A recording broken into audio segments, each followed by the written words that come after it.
kuni o'zimga savol berdim. Hozir o'ylab qarasam, shu hayotimdagi eng muhim savol ekan. Unga javob berar ekanman, missiyamni aniqladim. Va shu savolni hozir sizga bermoqchiman. Tasavvur qiling. Juda ham katta bir saroy. Eng to'rda tepada ikki olam sarvari Payg'ambarimiz alayhisalom o'tiribdilar. Va ikki chekkadan butun ashabi ikromlar u tarixda hozirgacha o'tgan buyuklar, ulamolar, Xudoning do'stlari va bizning eng faxrlanadigan ota-bobolarimiz hammalar tizilib o'tirishibdi. Va o'sha katta eshikdan saroyga siz kirib keldingiz. Hamma to'xtab sizga qaradi. Ulug'larning ulug'i siz haqingizda nima degan bo'lardi? Siz qaysi gaplarni eshitishni istardingiz?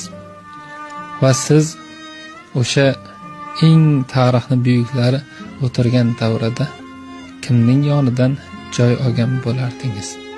Kimdir o'rnidan turib, surilib, joy ajratishga arzigulik nimalar qildingiz? Shu savol hayotni butkul o'zgartirib yuborgan.